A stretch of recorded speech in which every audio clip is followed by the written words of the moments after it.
Hello, everyone.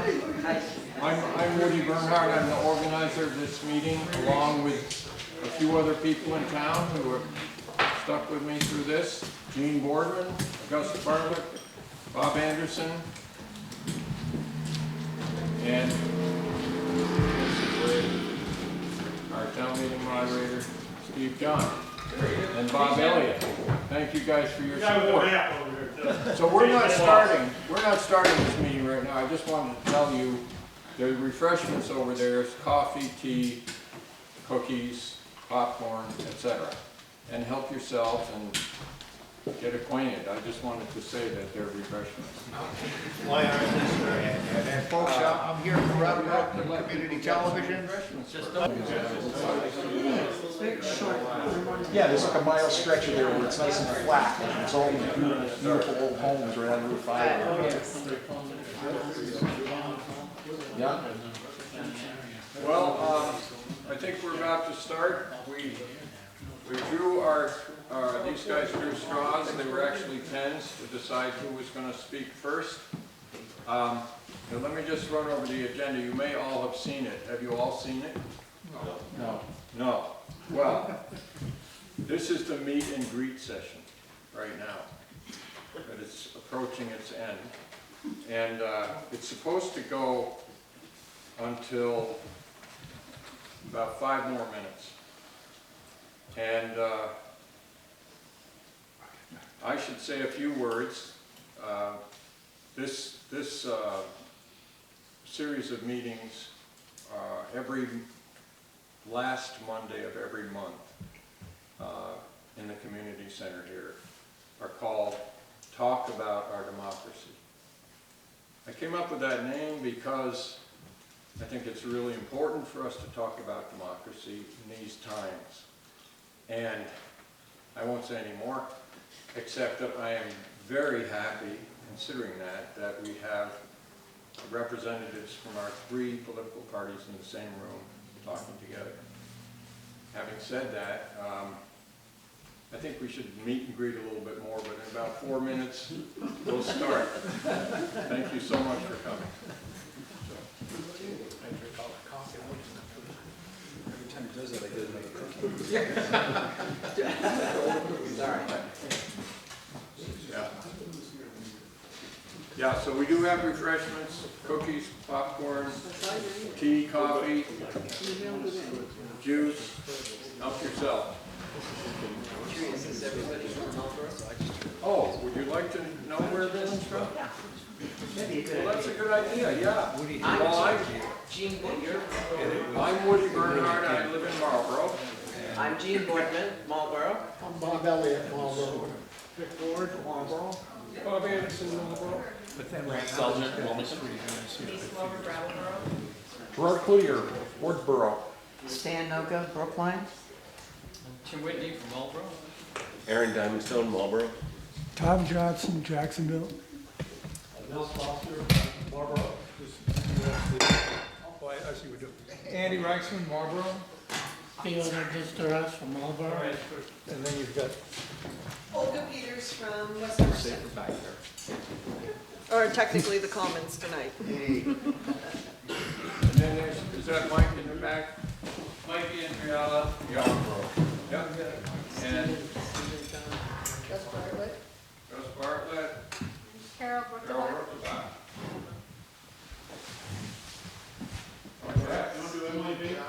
Oh, we were sorry. Thing in the map of Marlboro. Yeah. Stephen John, town moderator and retired person. Thank you. Emily Long, representative from Marlboro, New Fate and Townsend. Yay. All right. Well, I think we're at that point, unless anyone wants to get some refreshments, we're at the point where we can begin our presentations. And feel free to help yourself to coffee or whatever. And cookies. All right, thank you. So our first, John is got the long straw. And Rick got the middle straw.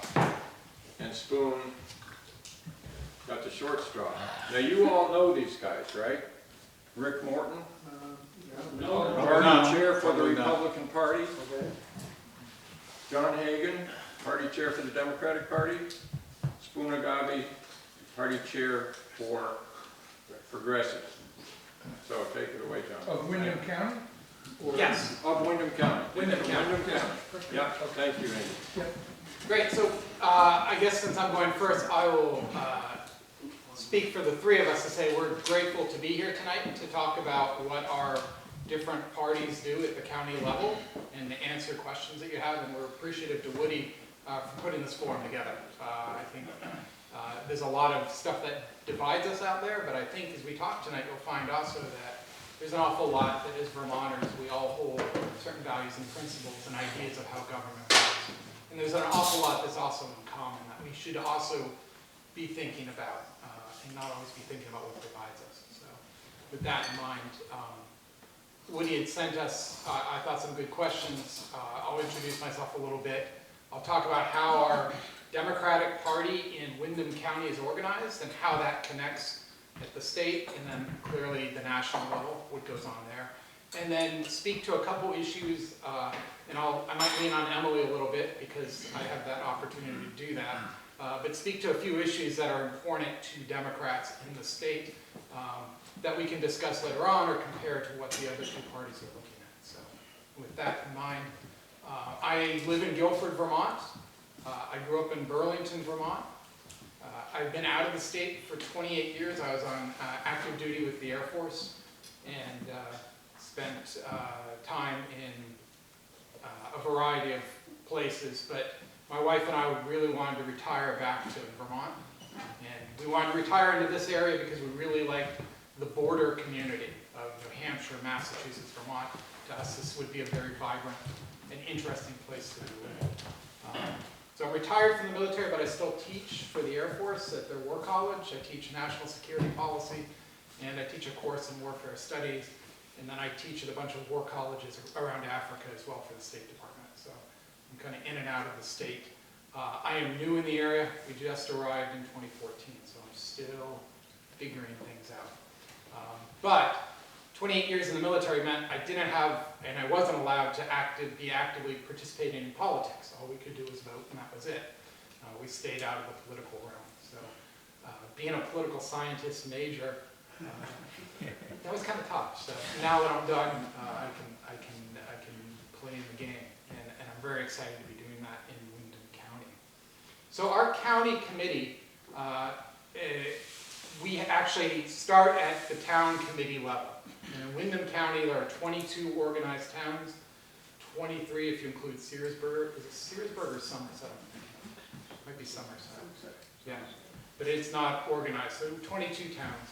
We, in the last 2 weeks, have finished organizing town committees in 19 of those towns. And you probably saw the notices on town committee reorganization, hopefully, which meant Democrats, or interesting thing in Vermont, since no one registers as a Democrat, party identity can be a little squishy at times. But voters from each town got together, publicly announced that they were going to caucus as the Democratic committee for the town, and they formed their committee. So a good example, Stanley is from Brookline. He is the chair for the Brookline Town Committee, and they caucused. This past week, the representatives from those town committees came together in Brattleboro to form the county committee, or I should say reform the county committee. We have 67 representatives on the county committee. That is 15 from Brattleboro. They're a bit bigger because of their delegation, their population size. Most of the towns have between 2 to 5 delegates that they send to the county. And that really is the level I work at as the county chair. And we draw on those 67 delegates to help us understand what's going on in the county, but also to take activity and do activity to head into the political season.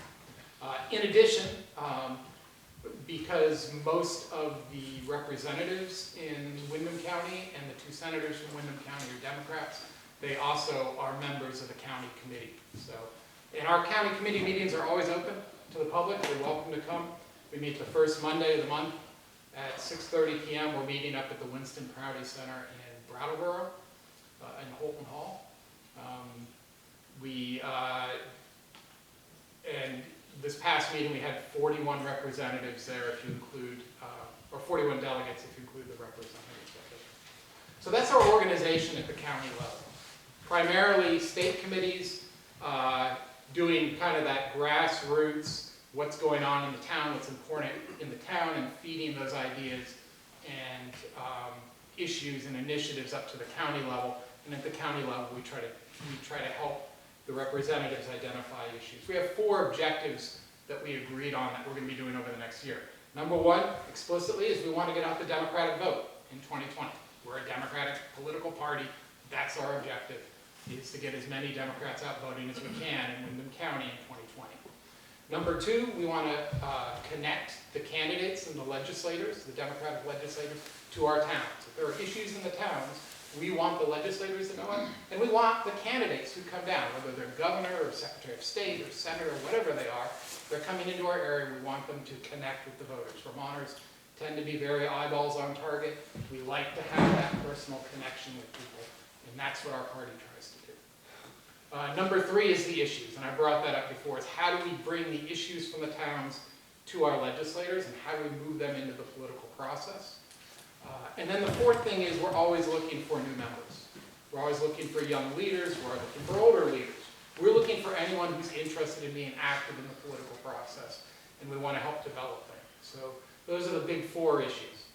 Get out the vote, connect the candidates and the legislators of the community, identify the issues, and empower people to be an active part of the party.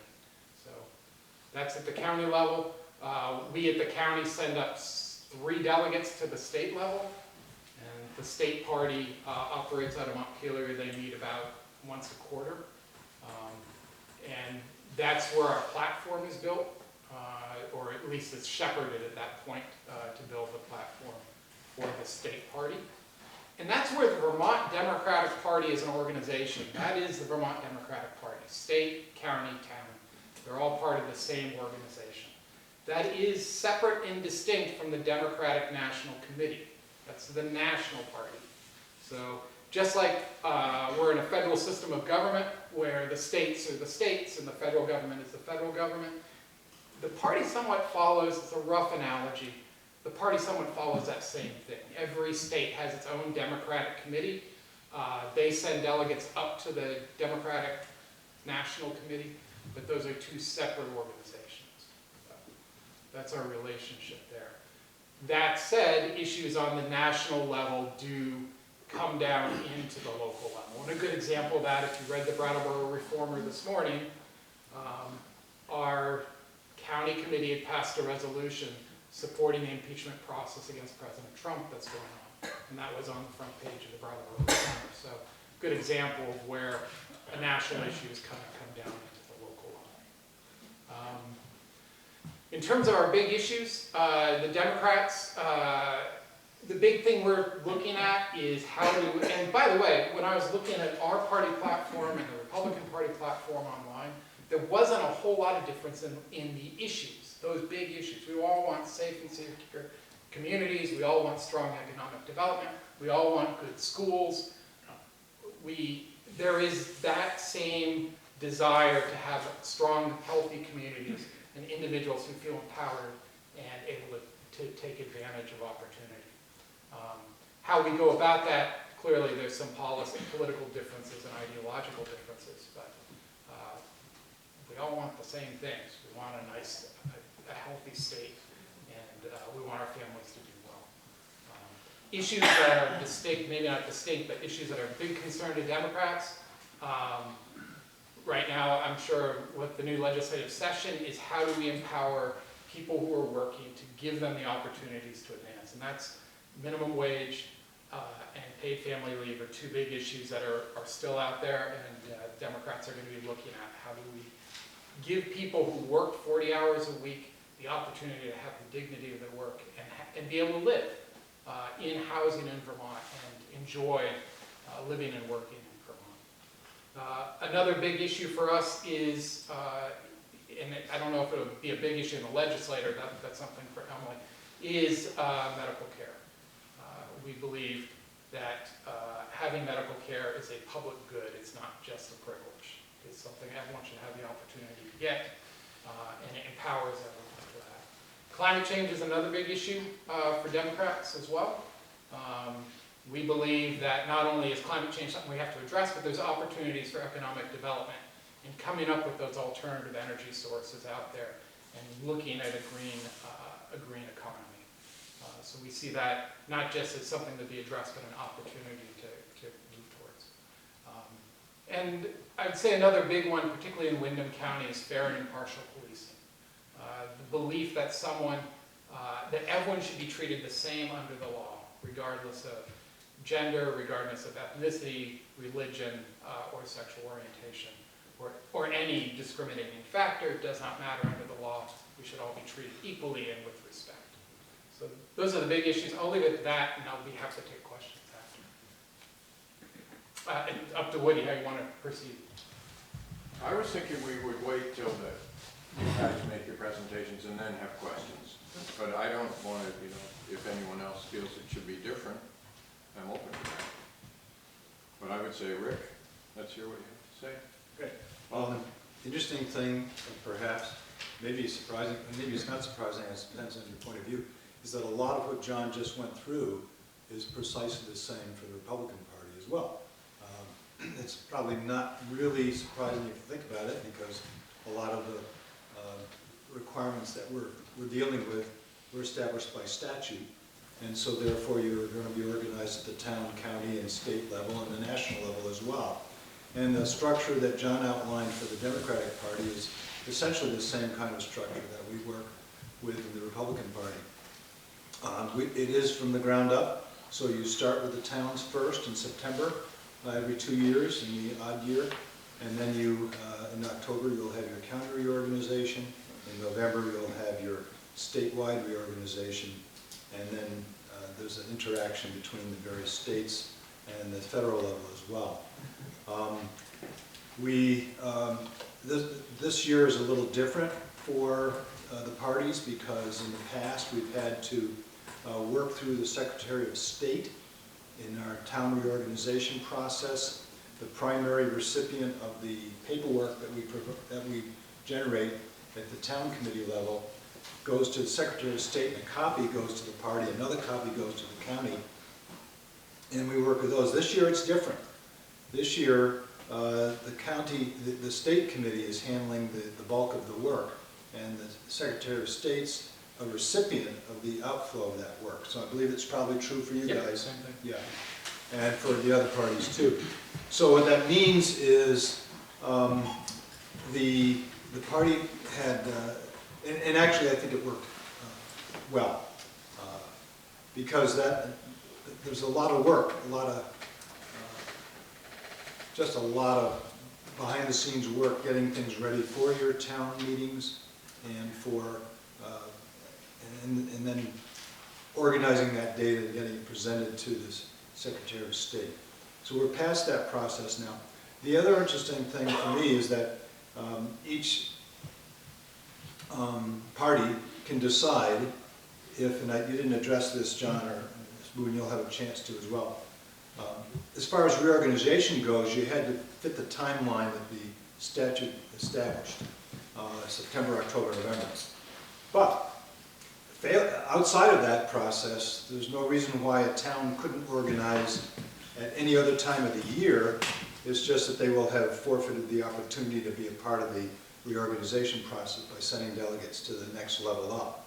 But they can still organize or reorganize, and then still be recognized by the party within its own jurisdiction.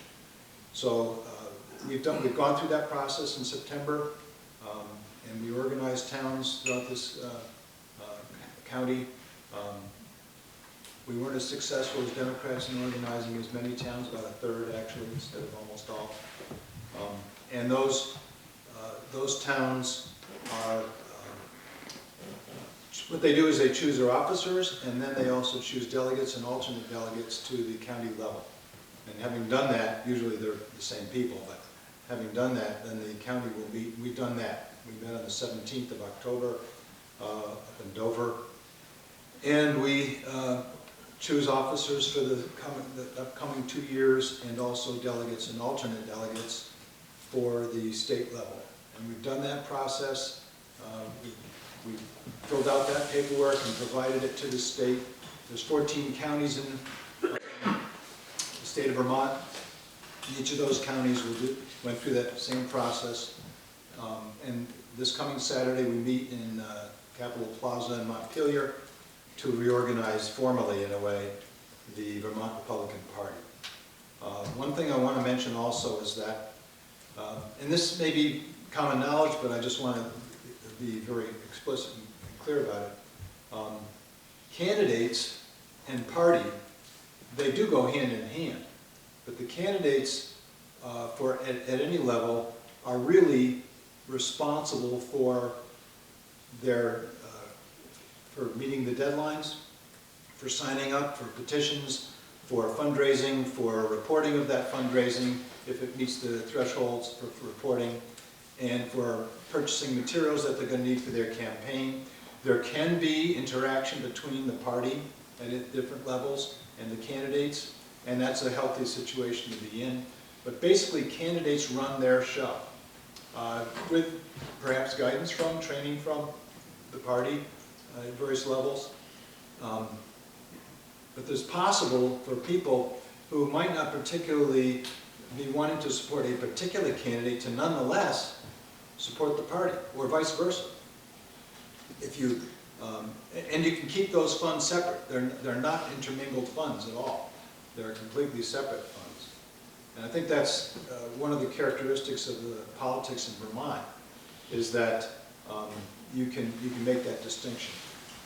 That's probably true throughout the country as well, but I can't speak for other places, just what I've seen here in Vermont. At the state party level, we have a national committee man and a national committee woman, and those two represent the state of Vermont at the federal national level for the RNC. And they are expected to attend various meetings in various places around the year, and those meetings are probably quarterly. The state committee meets at least quarterly, plus a reorganization meeting, so that makes 5 in this year, but 4 otherwise. And the national committee does communicate with us through the committee man, committee woman. I mean, they're our liaison to hear what's happening on the ground in other parts of the country, and also what the plans are for various campaigns. And they just basically are telling us what's happening on the inside at the RNC level. And also represent the state of Vermont at the RNC level too. A lot of what John said is, therefore you can see from what I've said, is basically the same structure. So we may have basically taken Spoon's, I mean, he might say ditto, I'm not sure how he wants to handle that. But it is going to be the same, because that's how politics works in the state of Vermont. We have a platform we put together for 2018. That platform is going to be tweaked somewhat over the course of this next year in anticipation of the election year in 2020. But the platform out there has been really substantially updated in the 2018 process. And so it's probably, it'll be called the 2020 platform, but it's probably going to be pretty much the way it is now. And it's a 2-pager covering high points and not a lot of super wonky detail. And that's on the website, vermontgop.org, and it's available for anyone. Sure, our competitors, so to speak, politically, are well aware of what that platform says. And it does address the high-level issues that are important to Republicans statewide. But you know what? Candidates who are going to run their own race. They're going to have their own priorities. They will emphasize and de-emphasize various aspects of the platform that really resonate with them. That's their prerogative to do that. They may even, in their own way, have a different point of view than the state party. And we have to decide as individuals within the state party, sort of the, the organizers, to what degree we're going to align ourselves with the candidates. If they win the primary and they have an agenda that fits with the party, we're going to be working with them and drumming up volunteer support and financial support for them as best we can. But that's not a given. Candidates shouldn't expect that their campaign's going to be underwritten by the county committee, town committee, or even the state committee. There may be some help, but that is not necessarily the case. So it kind of is a two-track process, candidates and the party. They're not completely separate, as I mentioned before, but they do run organizationally and financially separate from one another. Some of the issues that are of significance to, I guess you could have a three-legged stool, if you will. Fiscal responsibility, Second Amendment protections, and the pro-life position. That's kind of the different constituencies of the Republican Party. There's others as well, but those are some of the high points. The reason I'm sitting here tonight is because I was very strongly motivated by a pro-life position.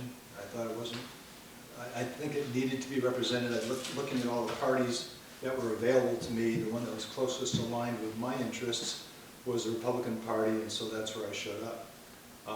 And I was placed in this position, and I'm unabashedly of that viewpoint.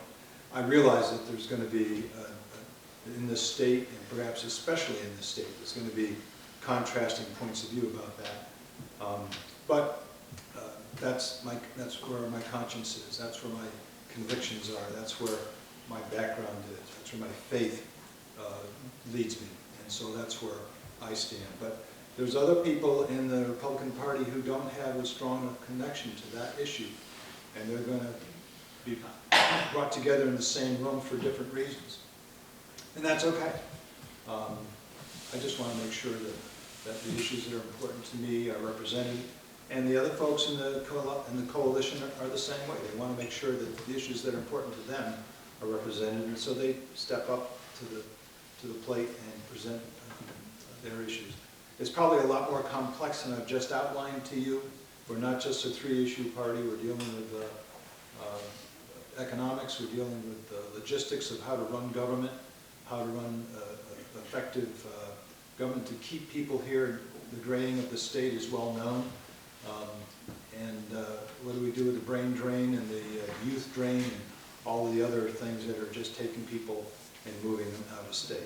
That's an issue we all have to deal with because we all have to live here, but at the same time, we may approach with different priorities and different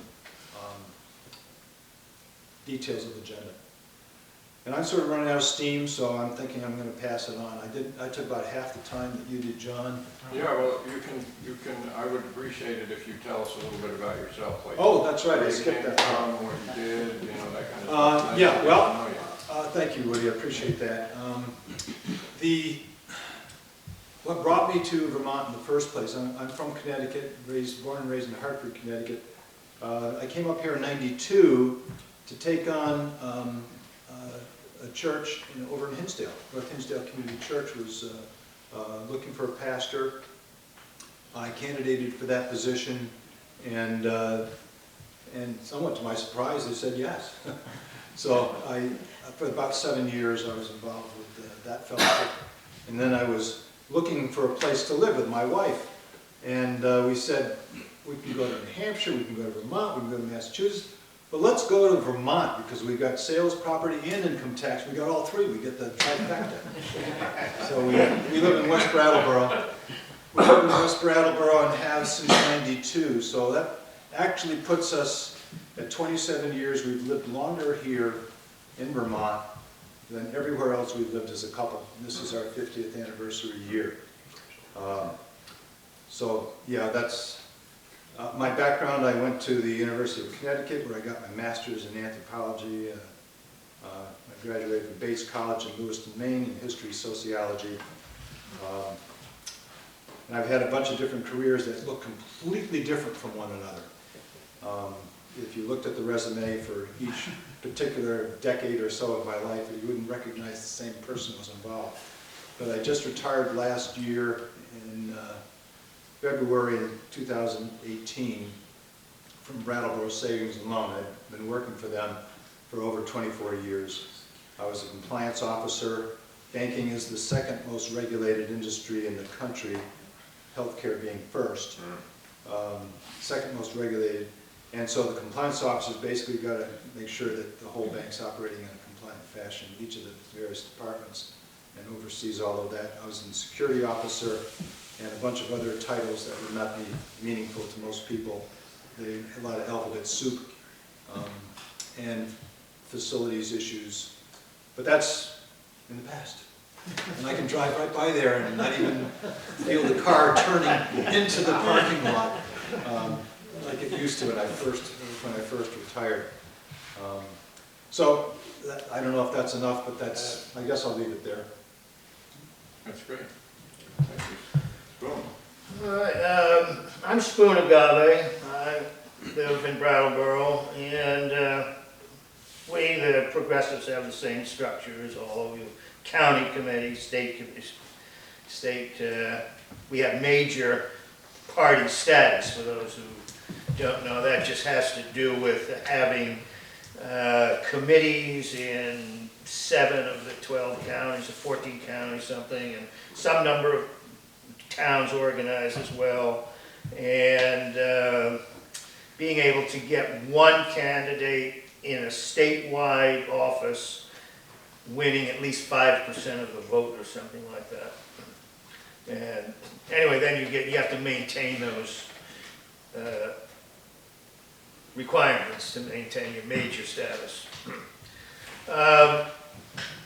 Again, I'm not sure what major status means. Maybe it means that you're eligible for campaign financing for state if you're willing to not take corporate money. And that is exactly what the Progressive Party is all about. And that's one of the major things that distinguishes it from the other parties, is that no candidate that wants to put a P first after their name may take any corporate money, period, for any race, any amount, 0. And if you do that, you will not get another P. And that's that. Essentially, the Progressive Party maintains the high political bar. I'll just read from the statement of principles we have as well. There's a few over there on the table there, as well as our party platform, which as well will be adjusted in the next half year or so for the new biennium, same as all the parties do. But in 2 sentences, actually 1 sentence, the purpose of the Progressive Party is to promote economic and social, environmental justice and sustainability through electoral and other democratic political activities, and to become the major political party while protecting minority and individual rights and opportunities. And to be in the party, that must be your fundamental beliefs. It is not, the Democrats often characterize their party as having a big tent. The Progressives tent is open to everybody, but you're not welcome if you can't appreciate and subscribe to these very fundamental principles. The Progressives very profoundly believe that every human being is equal. Nobody asked to be born, and we are all, no matter who we are or where we are in this world, exactly the same. Not exactly, we're all like snowflakes, but we're all snowflakes even if we're not the same snowflake. And You're admitting being a flake? and Just saying. consequently, every human being is due their inalienable rights, their human rights, their civil rights, and there are no exceptions. And this is what we expect every member of the Progressive Party to believe. And so that's essentially what the party is. It's small, of course. We have 7 members in the House, 3 in the Senate, and 2 state offices. The state auditor and the lieutenant governor are all progressives. And that's about how we tend to run year in and year out. We win a few, we lose a few, but it seems to stay about that size. Maybe we suspect it may increase a little bit now with the beginnings of change in political life. We don't know how far it'll go with people like, the squad down in Washington, what are the AOC, the 4 radical women House members, and the increasing involvement and determination of the younger people who now it's beginning to really soak into them that they don't have much of a future and the world. This is the world, most of us are a little older in this room, this is the world that we left them. And these are our mistakes, and we have to know what they were. And the progressives are usually behind. They're certainly major supporters of every progressive bill in the legislature, whether it's minimum wage. The big 3, which are still there from last year and even years gone by, the minimum wage, family leave, and universal single-payer health care. And there's a 4th issue now that's rising very fast. It's going to take some years to really surface, but when it does, it's going to be big unless it's squashed, and that's S-106. That is the piece of legislation which I think is perhaps the most radical legislation that has been put in front of the legislature in more years than I've been in Vermont. It shifts power from the state to the towns. And that goes back to the core of all of Vermont's political tradition. It's going to bring into question why is the political system set up the way it is now, in which the state has all the power and gives to the towns only that which it wishes, as opposed to most states in the Union in which the people, the towns, have all the power and they choose what power the state has. One of the big problems, there are several huge problems. The legislature, because of its size, because of its traditions and processes, and because of the very brief time that it's in session, cannot and has not forever been able to deal with the needs of towns. They get 1,000 bills every year, and maybe 100 get, quote, off the wall, and maybe half that ever actually make it through. So that means 900 things that people were asking for never even got entertained. And it's not because they all aren't important, but the legislature simply cannot physically, it does not have the capacity to deal with the needs of the towns in this time in our history. It probably hasn't for all times, but the needs haven't been so great. Now they are getting extremely great. We have to figure out what is coming down the pike, and how we, in each of our towns, are going to respond, how we're going to deal with, how are we going to keep ourselves going.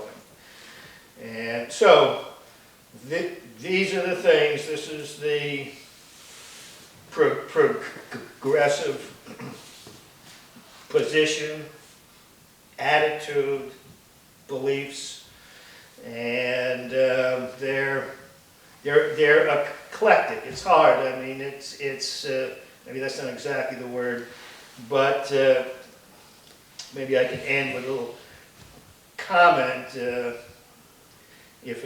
I hope it explains. I would just in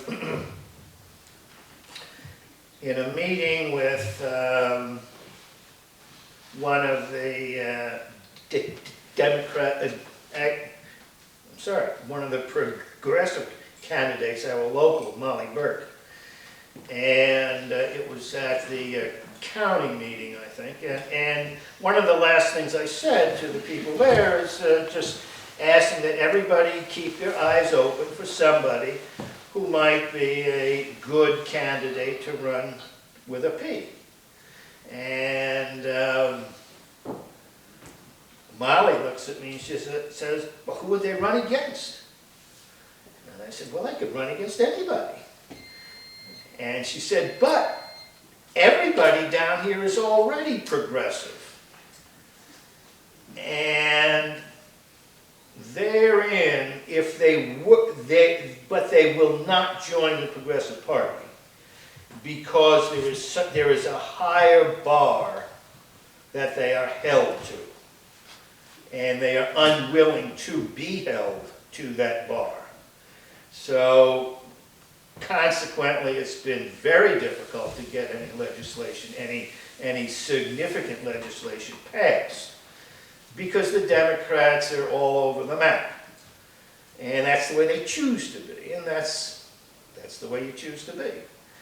And so, if for those who are interested, the Progressive Party is here. We always have. If you come in our meetings, we'll have our annual convention coming up when most are in November 17th. Everybody's welcome. You won't get to vote or if you're not a member, but it's great conversation. It's a lot of people that really know what's happening in the state level. It's going to get more interesting this year, and I'll add the state AFL-CIO just chose a progressive as their new president. And so there's going to be a big push towards trying to unite labor in the state. And that's a major initiative, and we'll see how far it gets. But labor is also a major focus of the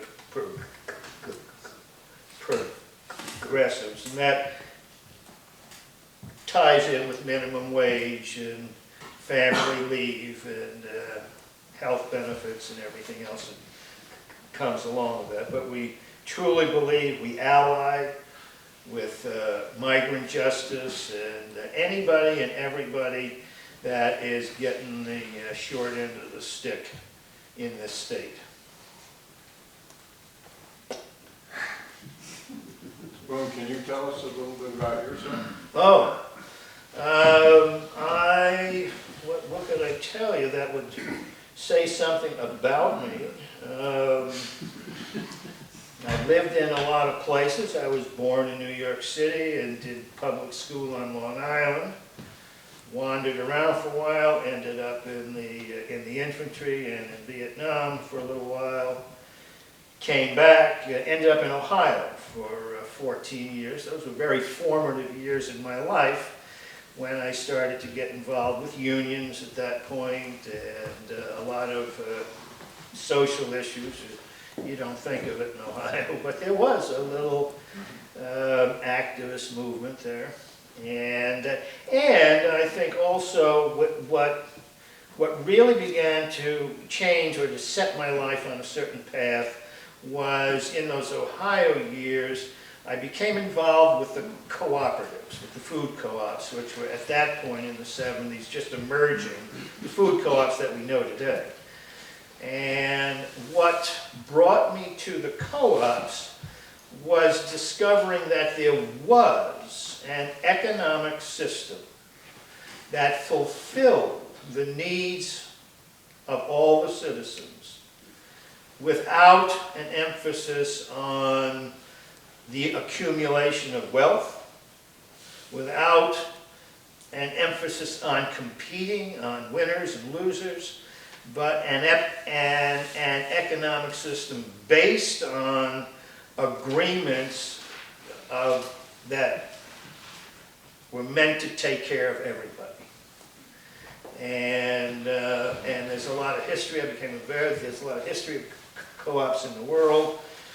It's been a long road to hoe because we are so indoctrinated. Our whole history is the rugged individual. You know, you're on your own, no free lunch.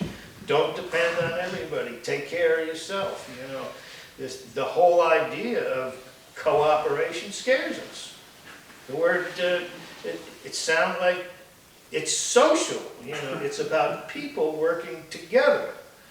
And that frightens. I mean, it's somehow, most of us, in spite of what we may think, we walk around with the American dream of someday, somehow, to the day we die probably, we're going to strike it rich, we're going to find some money, get an inheritance, win the lottery somehow, but be able to consume and spend to our heart's content. And it's a tough image to let go of because we were all raised in the 50s and 60s and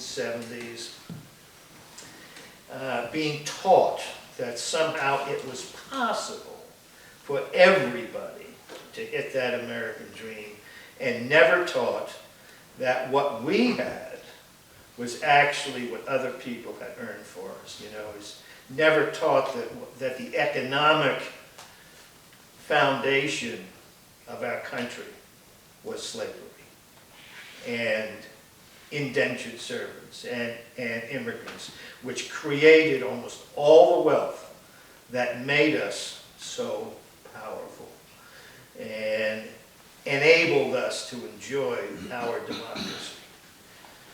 And, all right, I don't know, I'm off on another ride there. So how did you get to Brattleboro? Oh, how did I get to Brattleboro?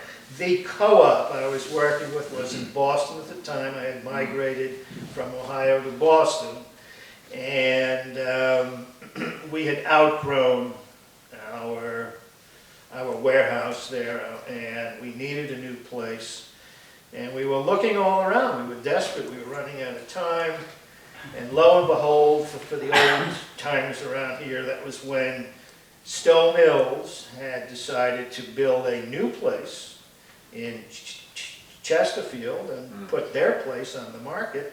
And it was the same business, essentially, that we were doing. It's what we call like a latchkey operation. They left all their racks in there and everything. They moved out and we moved in. That was Northeast Cooperatives,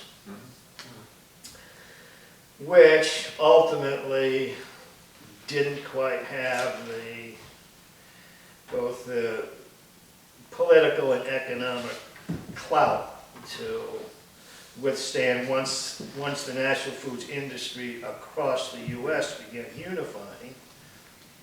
That's what do they call it up there? But we were unable to compete. We had to either reinvent ourselves or die, and we weren't able to reinvent ourselves. But the food co-op is a legacy here here in town is a legacy that I'm very proud of. It's an extraordinary place. Well, thank you very much.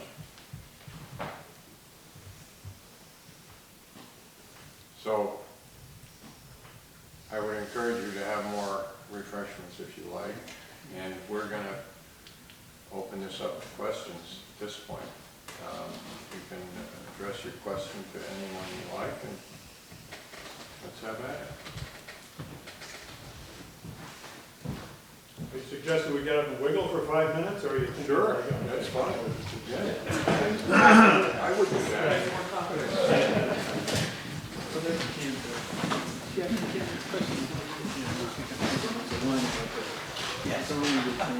I was gonna say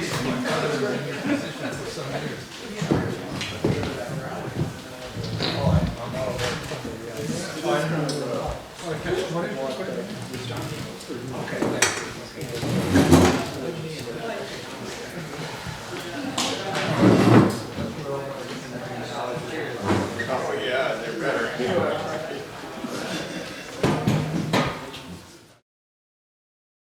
Probably be a good thing for him to do. This is Aaron Diamondstone of the Liberty Union Party. And Aaron, why don't you can stay, why don't you come up here? No, I'll stay here. No, you gotta be, you're not gonna do No, it no, there. here. You gotta come up, Gotta join us. come up here. We're gonna put you through the ringer. Yeah, great, thank you, Aaron. So, yeah. Is that gonna work for you? Yeah? You can move behind me or whatever you want. I'm Aaron Diamondstone. I'm the head of the chairman of the Marlboro Town Committee for Liberty Union. We're going through the same stages as the other three parties are. Tell us about yourself first. I was born on Long Island. My parents moved me up here when I was 8, so that's 51 years ago. My father was one of the co-founders of the Liberty Union Party back in the early 70s. I've lived with different political perspective than most people have.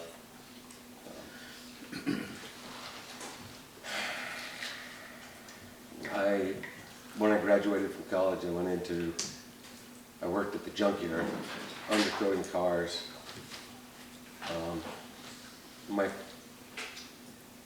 personal philosophy is evolving still. One of the things that separates Liberty Union from the other three parties, besides the fact that we're a minor party, so that means we don't get primaries in Vermont. We don't get to argue with each other.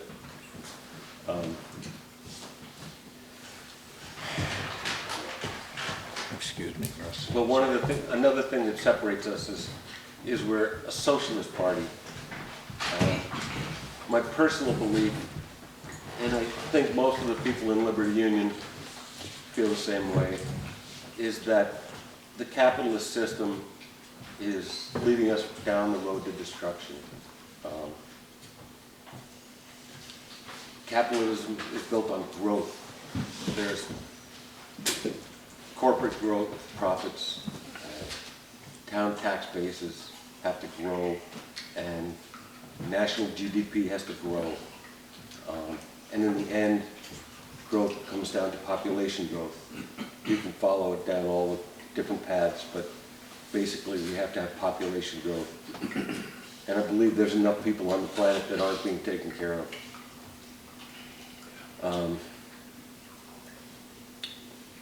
Personally, I'm leaning towards the definition of ideal communism, where everybody's time is valued equally and everybody is working for the common good. I believe that that's the only way that the human race is going to survive. And I think in general most people in Liberty Union feel the same way. They may not call themselves a communist state, and I'm not quite there yet, but we are socialists. And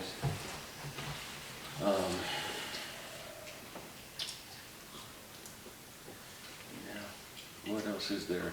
We have the same political processes as the Republicans, the Democrats, the progressives. Sometimes we get one statewide candidate with 5% of the vote, and sometimes we have enough town committees formed to be a major political party, but the Secretary of State and the state government is making it harder and harder. It used to be we had to have 15 towns organized. Now we have to have 30 towns organized in 7 different counties.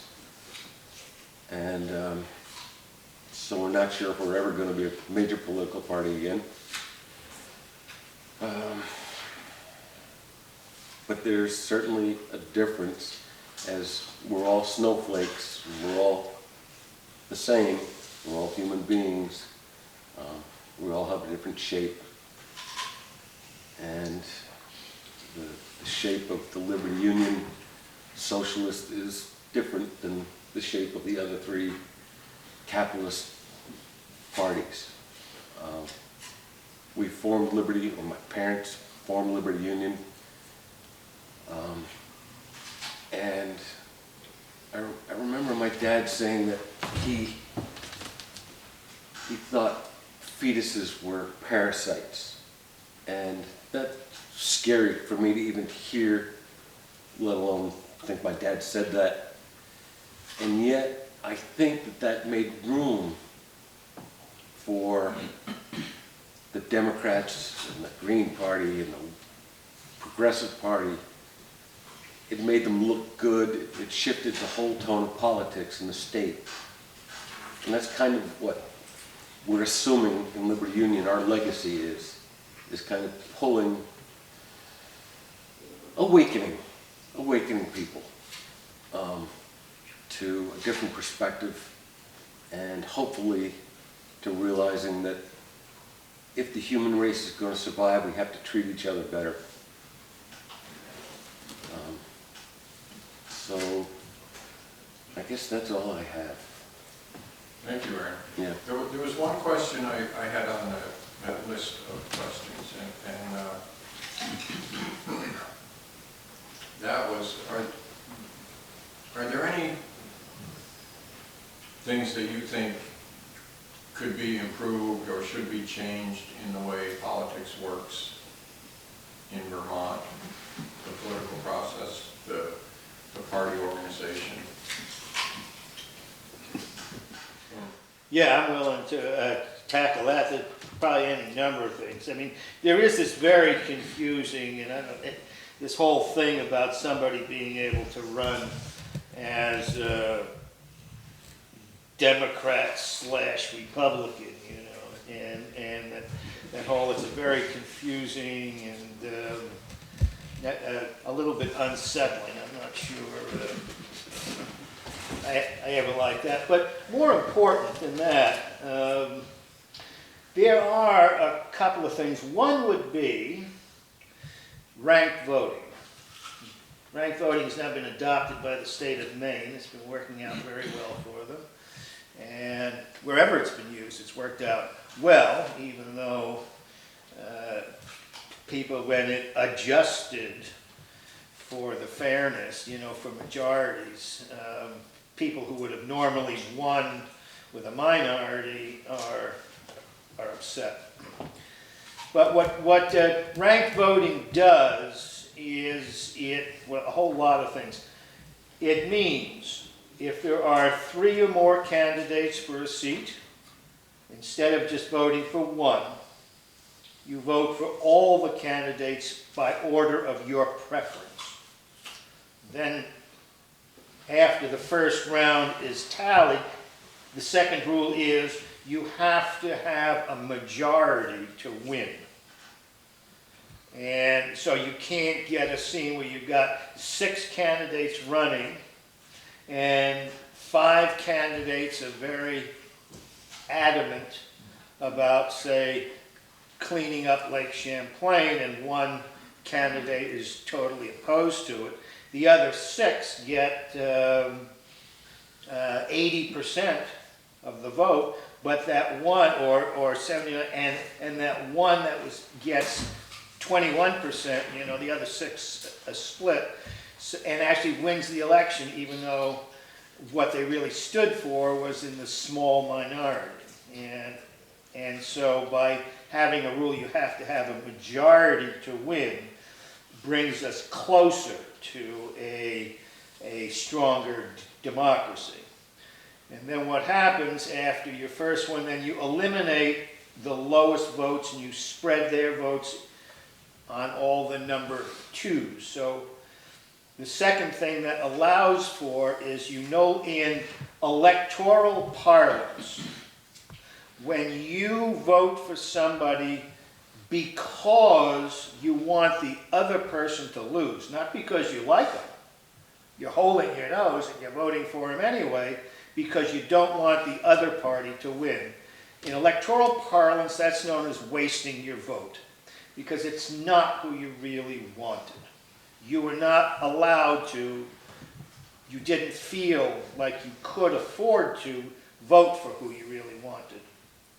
In ranked voting, you can, because even if your candidate is an outlier and may come in last, your second place vote will then count. So if you voted for a stronger candidate, your vote still counts. And that's the important thing, is that everybody's vote always counts, and there is no wasting your vote. That allows for many more people to become involved in the process, because everybody gets a chance to run and collect votes, even if they think of themselves as a fringe. And of course, more participation increases the strength of a democracy even further. The next thing that it does, one discovers that those fringe candidates that we said, oh, there's no point in voting, they'll only get 1% of the vote if they're lucky, you suddenly discover that they get 12% of the vote, or 15. Still not a major candidate, and still won't win. But what we all convinced ourselves or believed other people in saying that person is fringe, we discover wasn't so fringe. In reality, there were a lot of people that liked it. One of the other things that ranked voting does, it civilizes elections. Because if you're a candidate, you not only want to get everybody's vote, but you want to get the number 2 vote for everybody else that doesn't vote for you as their first choice, but you want to have them for your second choice anyway.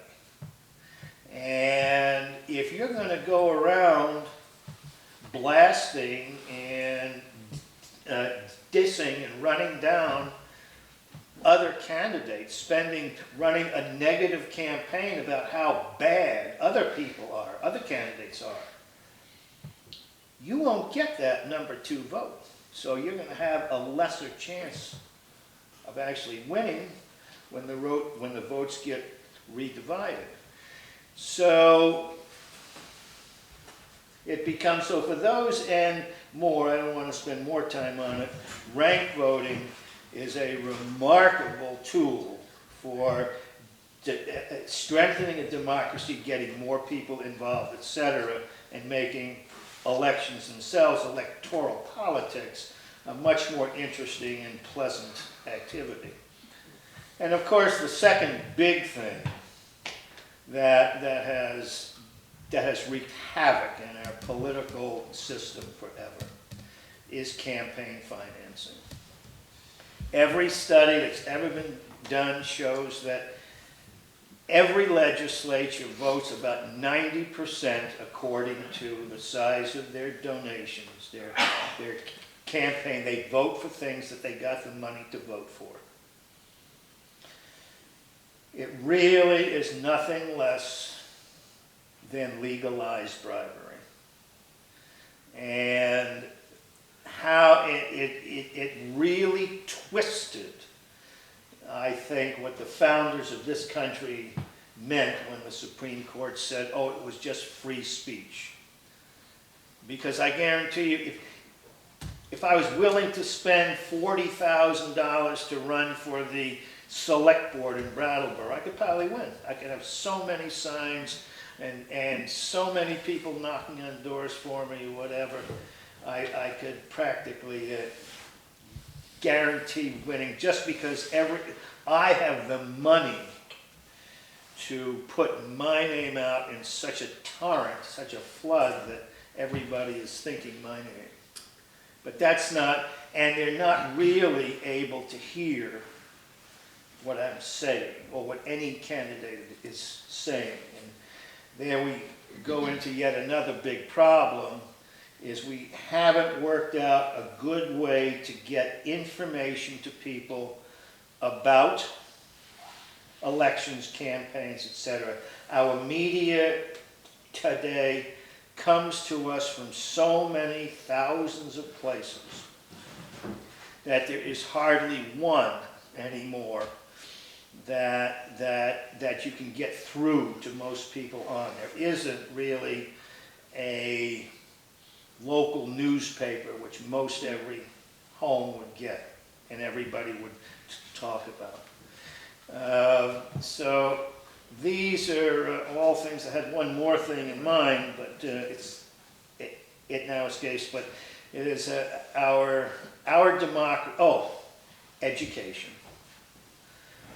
I spent 2 years on the school board down in Brattleboro, and if there was one thing that became so awfully and painfully clear, it's that we have gotten to where we are right now because of what we have been teaching our children, because of what we were taught for eons and eons.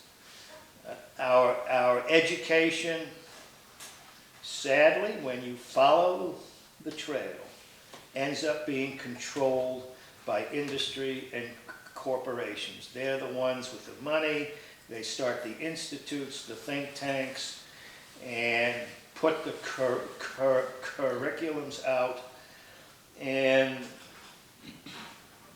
instead of an education system focused primarily on building good citizenship, it is in fact, as the old granddaddy Rockefeller had said way back in 1903,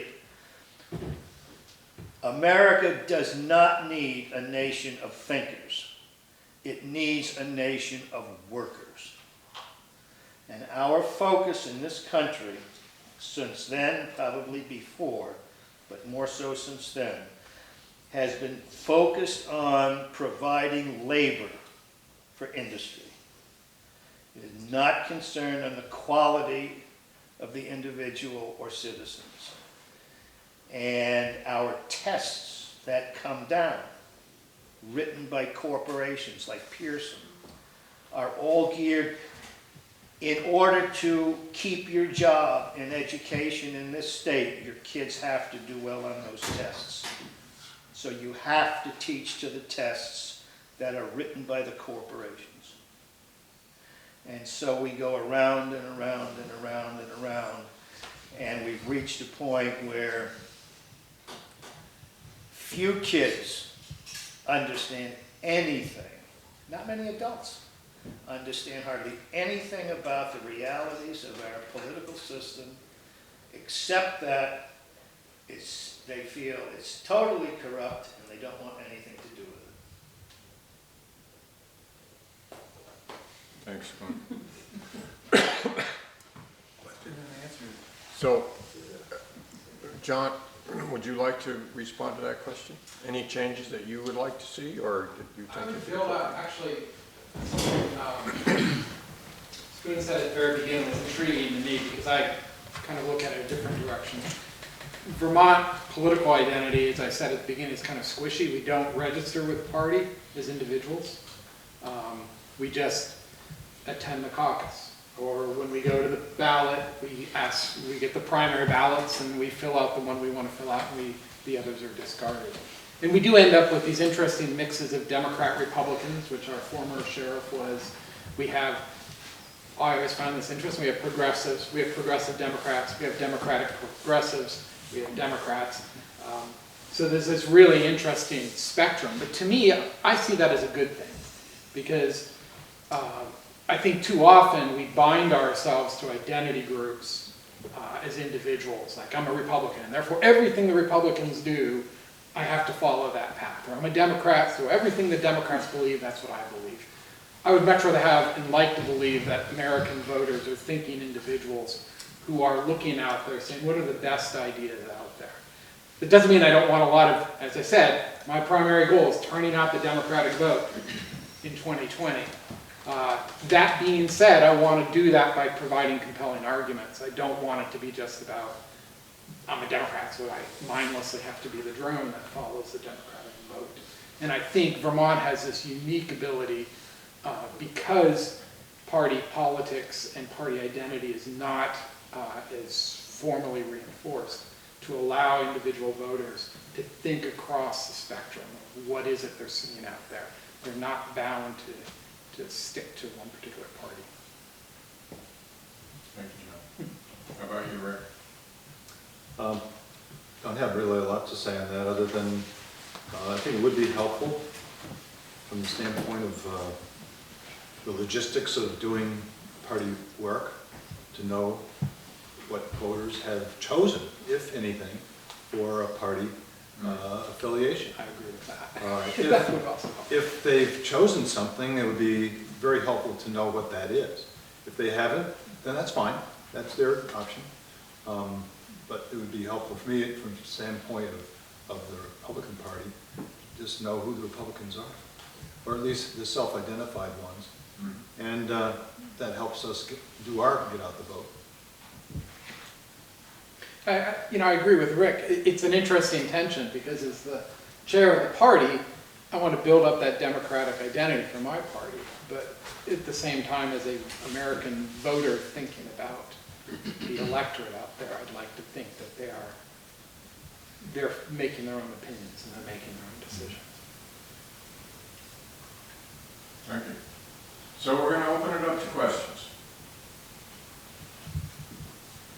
I have a question that I'll address to the three of you, and that is, I get the idea that you operate at the local level, and I'm really curious about how you do that. So you have people who are part of the Democratic caucus or a Republican caucus or whatever. You have people that somehow they get in touch with you, you get in touch with them, or they've always been in touch with you. How does that work? And then when you do get together, what do you do? What do you plan for? How do you get new people? How do you recruit people? All that kind of stuff. See, you drink a lot of coffee. I need a lot. I mean, politics in Vermont is very personal. It is sitting down with individuals and talking to them. It is doing things like this, where, yes, we have a Facebook page, and I send out emails, and we could phone bank, and we do phone bank throughout the year on various issues. But really, when it comes down to it, and at least from my perspective, how do I get individuals from, how did we form a committee in Brookline this year? I met Lyndall Wow, and she and I had coffee one time, and Lyndall lives in Brookline. And I said, Lyndall, we'd really like to get a committee going in Brookline. Do you know some folks in Brookline who'd be interested? And I'm sure Lyndall talked to you, Stanley. And then we brought in Leslie Goldman, who helps us. She lives in Rockingham and chairs that committee. And she helped to talk to Lyndall about how to set that up. And that's how it happened. It was one person talking to another person talking to another. And so then what do these people that you recruit do then? Right. Where does it go? So when we met at the town committees, we want to empower them to be thinking about what are important issues in their town. I mean, ideally what I want is, and I was talk about this, is I know that sometime in September, a Democratic governor candidate is going to come down to Windham County to visit. Then I want to be able to say to that individual, here's what's going on in Brookline. You need to go talk to this person. Here's what's going on in Lloydsboro. You need to be at the Gill Feather Turnip Festival. Here's what's going on down in Whitingham. Where do I get that information? That comes out of those town committees, ideally. At the county level, what we're looking at very much is, as I said, 4 objectives. I'm sure it's the same with Rick. It's, hey, this is not a year to be sitting on the side watching the dance. This is the year to be out on the floor. And that's what we're pushing is, what can you do? Photography. Are you good at music? We can use musicians. Are you good at social media? We can use social media. But it's giving people an opportunity to participate in the process.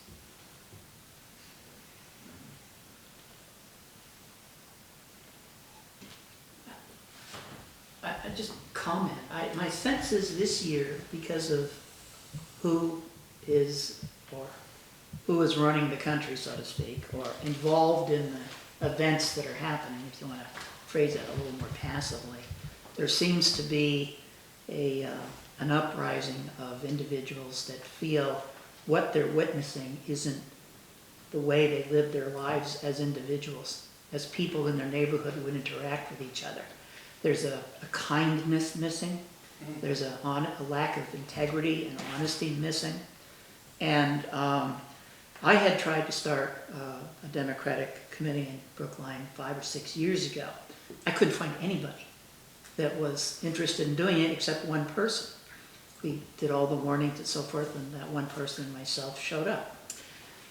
This year, given what's happening in Washington and the fights that are going on between our president and the Congress, etc., and the Mueller report, and the twisting of the results that came out by even, the Justice Department, I sense that there is a severe dissatisfaction, and people want to involve themselves to make a change. It's a different atmosphere currently than it has been in the recent past. I just, to turn on the computer this morning and find out that the president was confronted in the ballpark last night with shouts of "lock him up" says a lot, I think, about what many Americans are feeling right now. So the process of talking with each other seems to be a natural outpouring based on the circumstances that we find ourselves in. And I think that would, regardless of what party you're in, would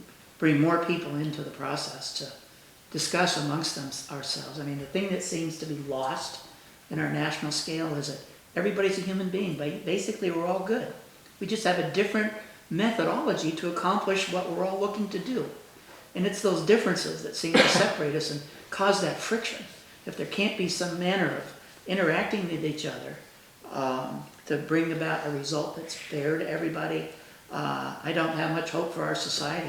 All great civilizations end at some point. I just hope we're not at that point. It's scary to think of. Someone asked me the other day, do you think we're about ready for a civil war in this country?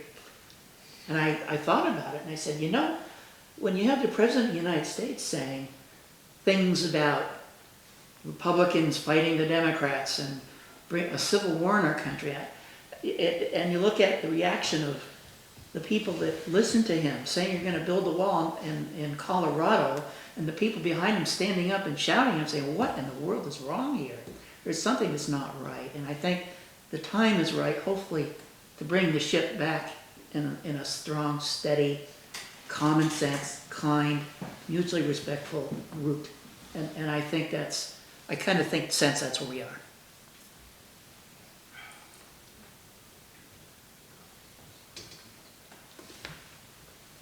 I think one problem with the way that, you look at a possibility out of this hole is that the uncivil side is reaping a liar's dividend. We're gonna make a hard right into nationalism and fascism, and then we're gonna come back to the middle, but we're not gonna land in the middle. I think we're gonna land just a little bit right in the middle. Remains to be seen. You know, I think that's the hope you're problem. wrong, but you may be right. I think that's the problem if you have people who are playing by rules and people who aren't playing by rules. They're not gonna, you can't compromise with an ass and not be half-assed.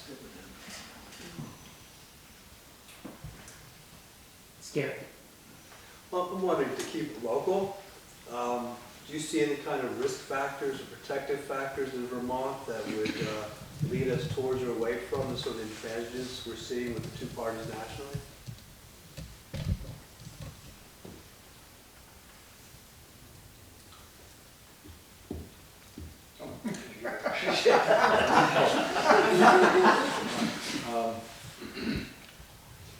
I think that throughout this country, despite what we may hear by talking heads, that there's people of goodwill and common sense throughout this land, flyover country and on the coasts. And that is actually a different picture than perhaps the dominant media narrative would tell us. I don't think we're even close to a civil war. I think we're, you know, like a family gathered around Thanksgiving dinner, and they try to avoid politics because it's just going to blow up the space. Well, they're not actually going to fight one another. They may have a couple of harsh words, and then they'll go and get some pumpkin pie, you know. I think, I'm not trying to minimize the differences. I'm not trying to minimize some of the harshness of the language on various sides of this issue.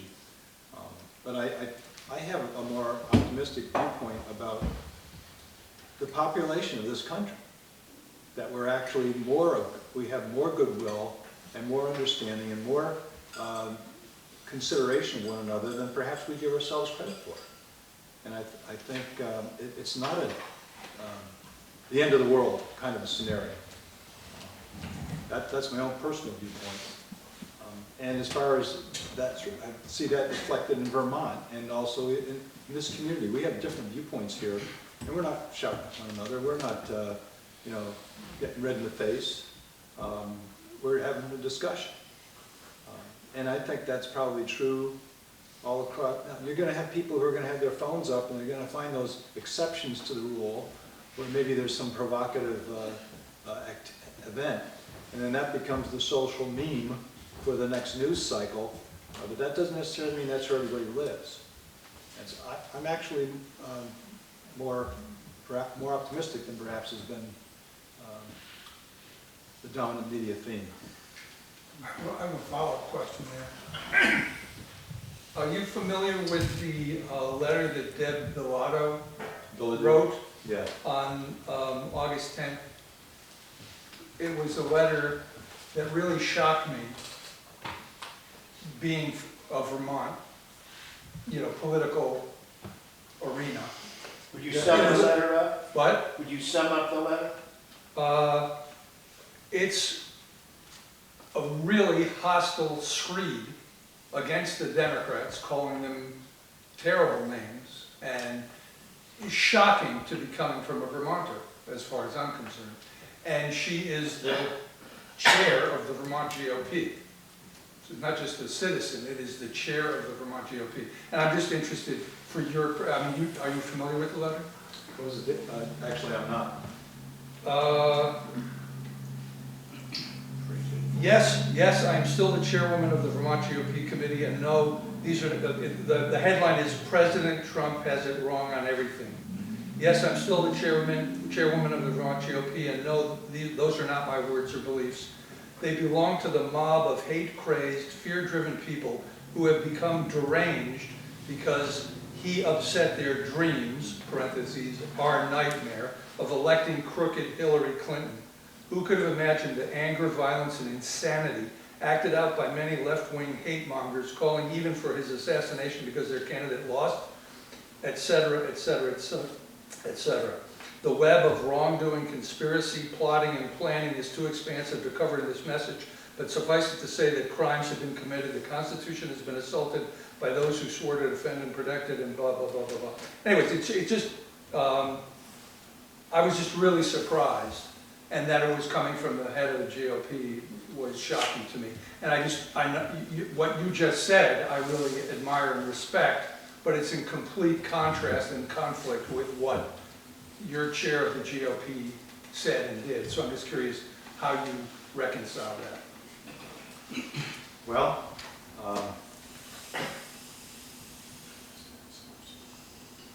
this may seem a little simplistic. This may seem a little simplistic, and I hope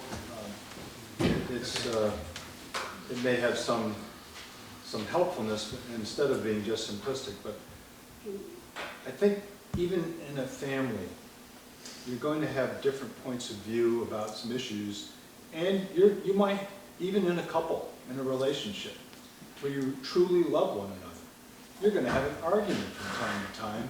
And, you know, you're going to have the silent treatment back and forth for a few moments, and someone's going to decide, no, this relationship's more important than what that silly little issue was, and somehow it's going to be made right. And so what I think you're describing there is Deb Bilodeau's characterizing the hysterical opposition in her mind to our president. The hate-filled opposition to our president. She's characterizing that in blunt terms, but I think of perhaps some of those discussions we're having, or maybe those arguments we're having, and again, this is maybe too simplistic, but it's the taunting and the fighting between Red Sox and Yankee fans. When you get right down to it, you know, if someone were to attack the two towers, you may find those guys or gals both side by side signing up to do something about that attack.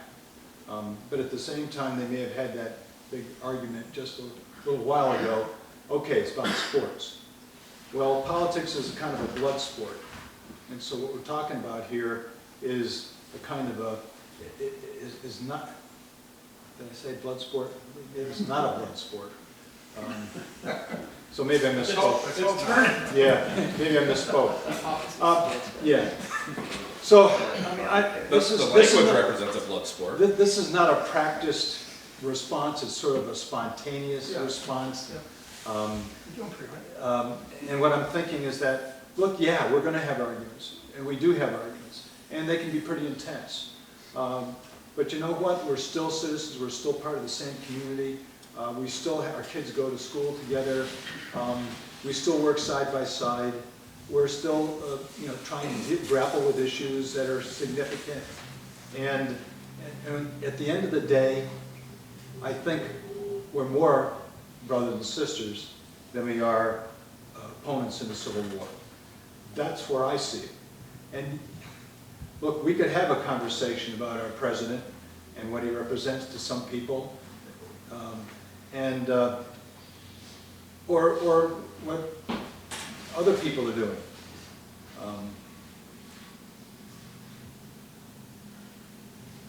But at the same time, we could nonetheless, I think, still be friends. I mean, really.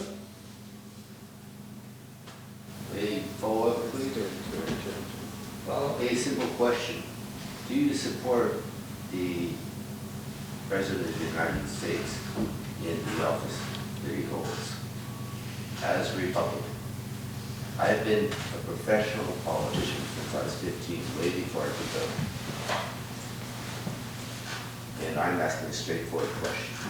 Sure. Do you support Donald Trump as our president? Yeah, that's a straightforward yes or no kind of answer, and a lot of times politicians don't want to give those. My answer is yes, I do, and I'll tell you why. Because I have a very focused goal and objective in my own mind as to what I hope he can accomplish as president. And he's accomplishing it. Now, people with a different point of view might be horrified at what I'm saying here, and but you know, I'm looking at Red Sox guy. I'm just saying that Yeah, he's a blue collar billionaire. He's rough around the edges.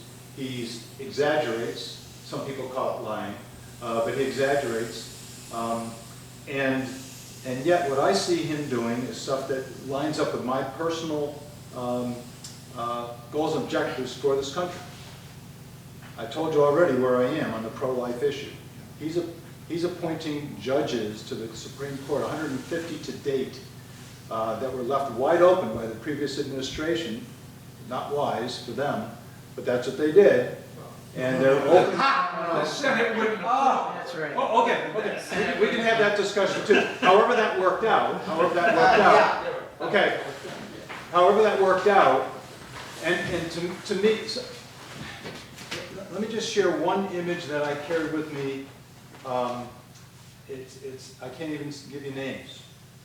Decades ago, I was driving in a car and I heard a story, a news story about someone who discovered a baby under a bush in a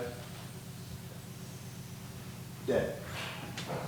And in its hand was a crumpled leaf.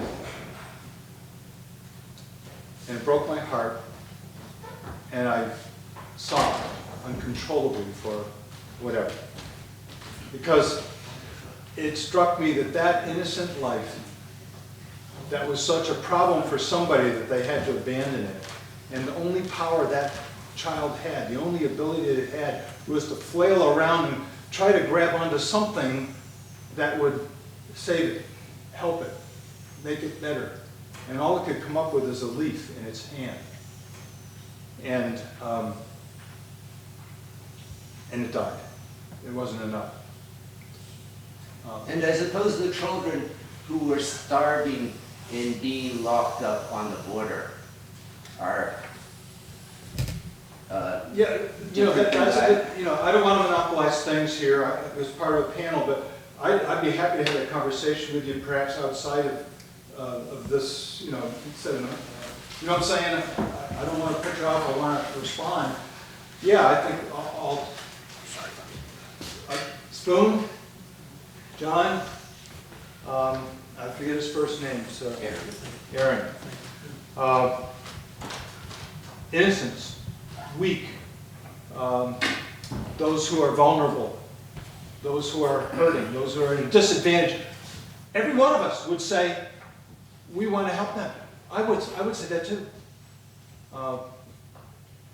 And right down the line. And I suspect everyone in this room would say, yeah, we all want to.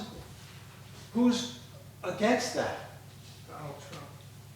So, we're degenerating. I have to interject here that in a situation like this, we would request that you direct your questions and comments to the moderator and not to each other, because we want to have an orderly discussion and we want to respect each other's rights to speak and to be heard. So I don't know, Stephen, if you would take on. Well, I didn't come to do that, but yeah. I was getting pretty anxious about this. Here's our moderator. We came together here, I think, to discuss the process of democracy. And I know I learned something that I didn't know before, and I appreciate you sharing your expertise and knowledge. But I did want to remind everybody, let's keep folks back on the questions. I mean, you introduced the question about what we could do to improve democracy. That Spoon spoke quite eloquently about 3 or 4 different things that we could implement and do to, from your point of view, improve the democratic process with a small d in this country. So that's what I thought the discussion should continue on. At least that's been the purpose of this, which is a large gathering tonight compared to our usual Monday night, but you know, our usual Monday night's a little bit cozier, and we try to really stick to that kind of discussion, you know, rather than, there's plenty of opportunity via the media and TV to enter into the political debate back and forth about whatever. So with that, if you have a question for our panel, I think it's time to do it. Yes. Excuse me, does anyone else have one person, somebody that hasn't spoken yet? This is my usual town meeting rules here. I don't want to give anybody too much time if other people are waiting. Take it away. what do you guys think of a VAT tax? An issue that could cross or disintegrate party lines in terms of the ability to tax corporations in true wealth, criminals, whether they be legal or illegal, just corruption in general, just VAT tax is the question. Okay, let's explain it. Value-added tax, everybody know what that is? A what now A again? value-added tax. A value-added tax? No, It's a common thing in Europe. Okay, that's all I know about it. I've been there a number of times. And It basically taxes consumption, forget the write-offs. It's what? It's, in a society that's not used to it, it'd be somewhat similar to a sales tax, except it's paid at all levels, so it's, your accounting tricks aren't going to get around it very easily. Yeah. I don't know enough about that to really speak to say anything intelligible, but since you mentioned taxes, there's been several things. One is it's a small amount, but just having people in Vermont pay their taxes on their gross income rather than their adjusted gross would raise a fair amount of money, $50 or $55 million would help. But there's another tax I've been hearing more about. It comes under various names. One name is a transaction tax, and that's a tax on stocks and bonds and all that sort of stuff. There's an economist that laid it out, I thought, very quick, very succinctly. He said, if you have a $200,000 house, you get taxed. You get a property tax based on the value of that house. But if you sold that house and bought $200,000 worth of stocks and bonds and reaped a lot of profits and dividends, you would not be taxed on that wealth. And this is one of the major ways that people with a lot of money get a lot more money, is by avoiding the taxes, by having all that income that is not part of our tax system, not on the state level anyway, and certainly not on the municipal level. So I don't know as much about that as I probably need to, but I've heard some. I've had it somewhat explained, and it's certainly there was, incidentally, in this state a transaction tax of that ilk, and it was abandoned. It goes way back to the mid-19th century and existed for many years and was abandoned somewhere along the line, maybe when Wall Street started with the rise of corporations and stocks and bonds. That tax, I don't know when it was quit in the state, maybe in the 1920s or something. Okay, well, I think it probably did go by, but it was by with income tax probably. Because the state was always trying to raise money other ways than before we had income tax. Anybody else want to say something on that one now? About value-added tax? I don't know enough Interesting about it. speak on it. Question? Again, I'd have to probably plead essentially ignorance on it. I have a vague sense that, or maybe less than vague, that there's a lot of heavy-duty taxes on the population of Europe, and this is one of the ways they've accomplished that. It holds back the citizen from, in a lot of ways. Now, there's supposed to be a safety net underneath that that's really robust, but basically everything gets taxed over and over and over again. Yeah, as it moves through the, As it as the moves through value the- is added to the So item, it goes. Sounds like it's great for the bureaucrats to get that money to work with.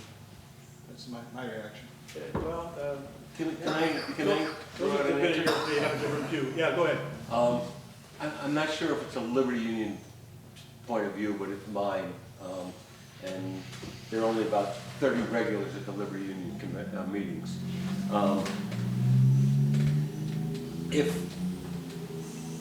If everybody's time was valued equally, we wouldn't need an income tax, we wouldn't need a value-added tax, we wouldn't need any kind of taxes. Everybody, the doctors, the lawyers, the president, everybody had the same health insurance, and everybody had the same income, then we wouldn't need a value-added tax. I don't even know what a value-added tax is, but that's pretty much the Liberty Union point of view, is that you would need a value-added tax. Yes. I have read at a real quick pace, scanning basically the platform for the Democratic state platform. I don't recall saying anything about a opinion about taxation or how it would be done. Actually, Is it? Okay. And is there one in the Republican platform as well? So ours, it talks about fair and equitable taxation, that, and the fact that cutting taxes is not the way, that does not lead to fair and equitable taxation. By cutting taxes and cutting services, you end up burdening people who need the services that are out there.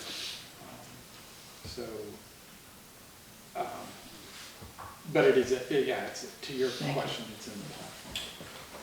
Rick, do you have something to say on that? Generally, the heavier the tax burden, the more struggle you're going to have with the economic vitality of a community. Again, that's simplistic in some respects, but the more you take from people, however you define them, however you prioritize them, and whatever level you start at, there's always creep, because there's always a thirst for more resources to do more and more stuff. The creep is in demand, and then they need to pay. Demand of the taxers for the tax revenue. So, I mean, this is the clear, one of the big ideological differences between Democrats and Republicans. Democrats do believe that there is more public good out there and that taxes contribute to that public good that support all of us. I'll let the Republicans speak to why they believe less taxes motivate the individual in development. But that's an ideological difference, is not. Well, one thing, there's a tremendous outflow from California right now because they have acted very strong taxation regime throughout their state, and people are just moving out. We're going to only go for the 1%. They're moving to Texas and elsewhere, and taking the money with them. So that's going to happen here too. If we just go for the 1%, because we're going to help the 99 or the bottom 20 or whatever it is, people can vote with a U-Haul. And I would argue to the other side that when you look at quality of life indicators, longevity, overall health, level of education, level of satisfaction, level of happiness, those tend to correlate with states that tend to have higher tax rates. I'd also argue that states that have low tax rates seem to be pulling money from states that have high tax rates in terms of their needs for their own state. Interesting. Other topic? Other question? I do. I have a question. Yeah. It's sort of heretical and totally off the wall, but I'm not a big fan of party politics, and I would like to ask you guys, do you think that politics could work without parties? You know what? I'll take a stab at that because it's the reason I came into it. Yeah. So, about 8 years ago, I was assigned to the United Nations as a military advisor in Iraq. And I was working in the city of Kirkuk, which is a rather large city, right where the Kurds and the Iraqis were battling it out. and we were looking at conflict resolution. And we were running into a problem, which was you had the civil society down here that knew what the issues were for them and wanted to have, but had no political power. Because you then had the government up here where they were running everything and they had their own motivations. And there was nothing connecting those two together. And that's what the political party is. The political party is what that allows us as a community, as the citizens, it's not the only path, but it is a path to move issues that are of concern up into elevate them to a level where they can be taken by the legislators and turned into policy. So we could disband our political parties, and then we would just have to, out of necessity, reform them again to make sure that the connection is there. In fact, not only would you reform them officially, but whether you wanted to or not, if you tried to ban them, they'd still have to. Because if you're going to run a statewide campaign, you need help. And if you need help, that means you need to communicate with people, which means you need to get together, which means you need to, all that stuff. So you're going to have an informal organization, and that would naturally have to happen for every kind of race at every level. And then you'd have thousands or, well, I'm exaggerating because it's a hypothetical, but we've evolved in our country to two dominant parties with some, in certain communities, certain states, some additionals. Other parts of the world, they have 5, 6, 8, and they sort of work it out. Israel's trying to work it out right now. You know, other countries do the same thing. I think they'd have to. I think they do form a function, and we shouldn't really even think about banning them or disbanding them. How would you enforce it anyway? I'm gonna take that as an interesting question, because I see things in terms of possibilities, not no we can't, but how could we? What if I thought, if there was no campaign financing, the state simply set up forums out of taxpayer money, like we see on TV with the Democrats, but and there would be a set limit for a campaign, whatever we thought was appropriate, 8 weeks, 10 weeks, 6 weeks, I don't know. England, I think they allow 6 weeks. Would that be nice? But whatever we thought the length of a campaign should be, and then the state sponsors a long series of debates, perhaps twice a week, I don't know, and then in which they're all televised, they're all put out there and replayed, you know, to try to get all the citizens able to view all the candidates and hear everything they have to say on every topic, so that all the citizens really have a good idea of who's running. Now, this is not, the devil is in the details, of course. How do you decide who the candidates are? But I have a hunch that all of that is possible with thinking in which you're thinking of how can we do it rather than why we can't. I don't see, and I have a hunch the progressives too, wouldn't see any particular need for their existence. I mean, we are there because we have a viewpoint.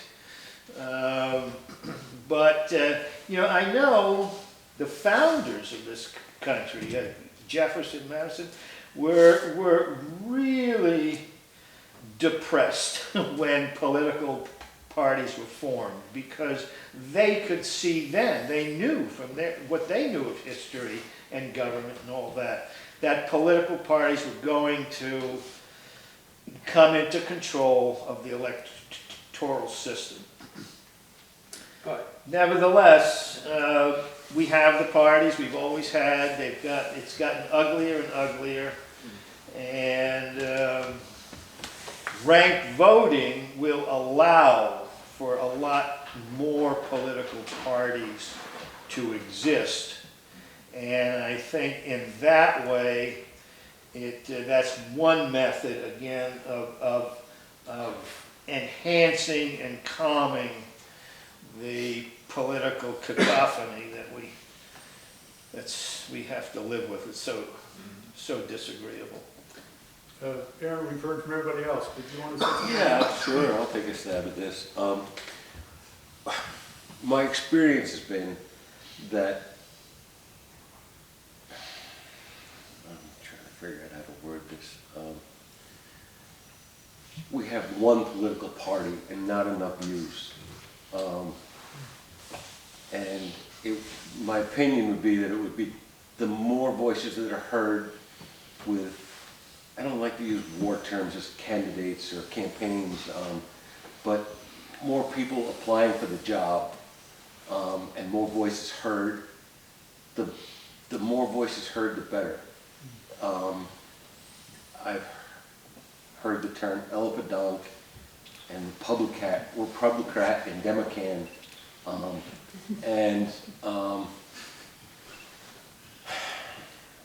so one of the most impressive pieces of paper I ever read was the Avocado Declaration by a man named Peter, I can't remember his last name. He was a Green Party candidate in California, and he described how the Republicans and the Democrats supported each other and made each other look good. And I would like to hear many more voices and give the voters of the country more options so that they could actually vote for what they want, not the lesser of two evils, and to not, what's that other phrase? To vote, not to have to vote for what they don't want. And so more voices can only be a benefit from my perspective. Thank you. We were supposed to be ending at 8:30, were we not? I mean, we're a little over time. I know it's very exciting. If people want to stick around, it's fine. We don't have to leave at 8:30, but certainly that was when we were. My usual experience is that when the talk gets too long at town meeting, people just start getting up and leaving. Yeah, that's what happens. I've seen some indication of that, so I don't want to prolong this any longer than our attention can sustain it. But go ahead. Yeah. I would like to go back to that the thing about political parties. I was not envisioning removing any organization from the political system and any coordination among the people in the country in order to participate in the politics of the country. But party politics has become so divisive, and to my mind is the source of a lot of the problems that we're experiencing now. And so I say, well, why do we have these parties? They're just causing trouble. They're not coming up with solutions. They're just causing trouble. And so maybe we should just say no more political parties. That doesn't mean people shouldn't work to get what they want to have happen in the country to happen. But the way that the parties have morphed, that's my problem. I just want to go back to something Spoon mentioned, which was the founding fathers did not want political parties. Yeah. But the founding fathers themselves organized political parties. The reality was, and they were not parties that got along with each other very well either. They were pretty ugly with each other. So I agree, it would be nice. So maybe realizing that human nature is what it is, we will form political parties if we're going to have a democracy. And by the way, the very definition, when the world looks around and says, well, what constitutes a democracy? One of the criteria is are there independent political parties? Are those able to form to put forward candidates? So you have countries where there's no political parties, but those are not democracies. But maybe the thing we need to be looking at is what falls within that political space. And that's something as a county chair I think about, which is this issue a political issue? Maybe this isn't an issue that we as Democrats need to put out there. Maybe it's an issue that doesn't belong in the political space, where people have to, well, if I'm a Democrat, I have to focus on it this way, and if I'm a Republican, I focus on it that way. Not everything has to fall into a D or an R category. And maybe that might be where we need to go, is exploring how to de-align issues from parties. But Woody, the other thing is this. So you're saying get rid of political parties, but yet you still would allow organization. And what I suspect is that those organizations would evolve into political parties almost no matter what you did. So, because you have people who are aligned in cause, aligned in certain beliefs, and they're gonna get together and they're gonna talk and they're gonna become a political party. I mean, I don't see any way around it. And another thought too is, the system isn't perfect, it's got its flaws and its weaknesses. But I think one of the benefits of having it in statute, you know, how this is how it's supposed to work at certain thresholds, one of the benefits is that there's at least some modicum of control over the natural tendency of all of us are looking after our own self-interest. We do more than that, but we, among other things, we're looking after our own self-interest. And I don't want to see a Tammany Hall type of thing start developing because there's nobody looking over the shoulder of the organization that's raising all this money and developing all this power and influence, and maybe doing it in underhanded ways and ways that sort of put the thumb on the scale in a proper way. And I think as flawed as it is, the party system gives us some level of confidence that the structure is accountable and reasonably transparent. And yes, it's got its problems, no question. Gene, did you want to say something? Yeah, I just had a question about how much there are education system, particularly high school level education, can be helped by the parties making understandable what their platform issues are. I find that so many people now who are talking on social media have no background on exactly what the issues are, so that the campaigns turn out to be personality fights instead of issue. And there should be some form that our civics education explains more the party stance, so that people really are understanding the issues that are coming out of the communities that need to be thought about. And therefore, because you find that there aren't very many people any longer who even want to do community service and get involved in things that support the structures of a town, working on the zoning board or on the, you know, on the different things that keep the community functioning in an organized way. And so that a way of presenting, I guess, the major issues on your platform in a very understandable way, instead of, you know, just sort of short words, but not really clear to the average voting public. Because it certainly is clear that a lot of people nowadays are just jumping on the personality issues and not really thinking about the basis of the different community issues that need to be dealt with. Just a quick, brief response, if I may. I recognize the limitations that you're focusing on, the lack of civics sophistication on the part of our students. I was invited as a representative into the Brattleboro Union High School a couple of election cycles ago to address a civics class and just sit there and present in a brief way what we've done tonight, and then sit there with questions and answers back and forth. And I was happy to do that. And I tried to present it as positively and as comprehensively, not just from the standpoint of the GOP. But really, that's an education function. It's not, I don't think you're proposing it as a party function, but the parties can be a part of it. It could be exhibit A, B, C, and D, however many parties there are. I think the vote, if it comes to pass, it's in the legislature now, but you know that in Brattleboro, the town voted to lower the voting age to 16.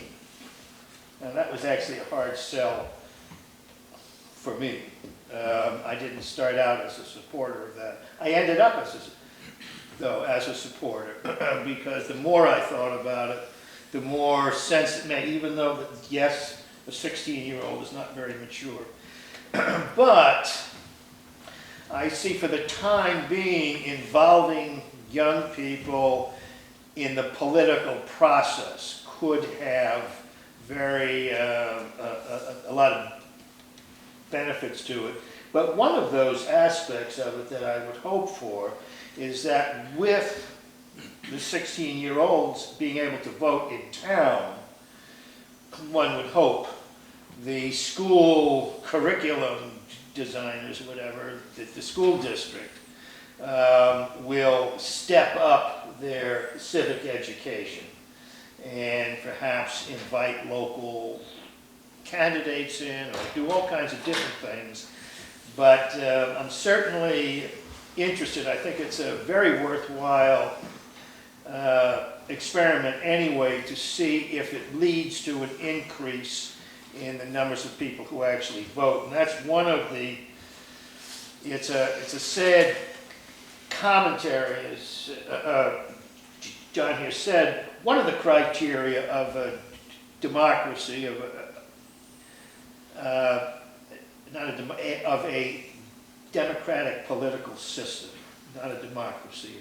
Democracy is something a little different. But a democratic political system is the numbers of the allowing for political parties and the numbers that you have. So here we've had basically two, and for most of my life they were known as Tweedledee and Tweedledum. So it's only a hair's breadth difference from having only one, like the Communist Party, which was in the Soviet Union for so many years. But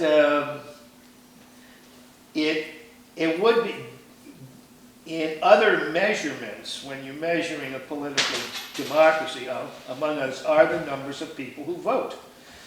And we are among the lowest in the world now. And in fact, every year the Economist magazine, in their research division, does a study of democracies around the world to determine sort of their strength or standing. And last year, for the first time, the United States fell from 20th to 21st in terms of strong democracies, and has actually slipped now below the line of what they call a flawed democracy. And it was more than just so few people around here vote, but there's a lot of other factors as well. But we're not doing well in this world. I feel like, in fact, when I was a kid, we probably ranked very close, if not number one in the world, as far as democracy was concerned. Although now, as I've learned more history, I step back a little bit from that. But it certainly declined a great deal. And it's been very, very steady all through the 50s, 60s, 70s, 80s. Just not every year down. Some years go up a little bit if there's something exciting going on. but for the most part, it's down, down, down, down, down. And on top of the number, and it's reflected in our towns, like in Brattleboro, where we have a host of committees, commissions, boards, etc., that a citizen can be involved in, and at any given time, there's 30 unfilled seats, all over the place, and or more.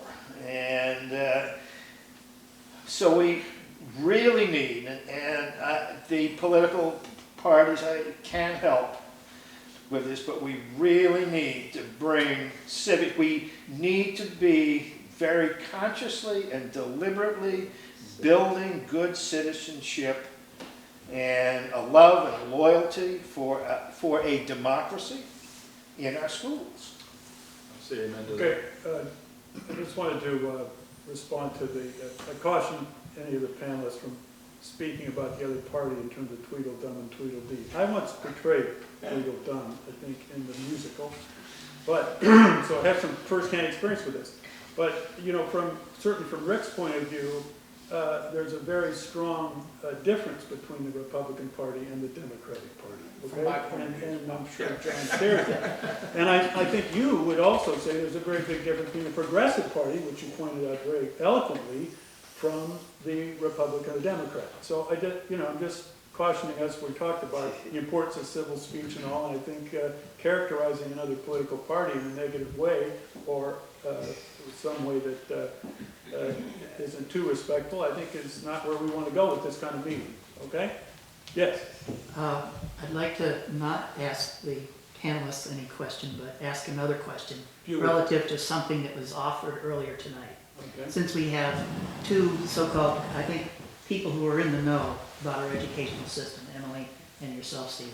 Yeah. Do you feel that if I can, do you feel our educational system is basically geared to corporate influence, as maybe was intimated earlier this evening? I'll let the school board chair speak first.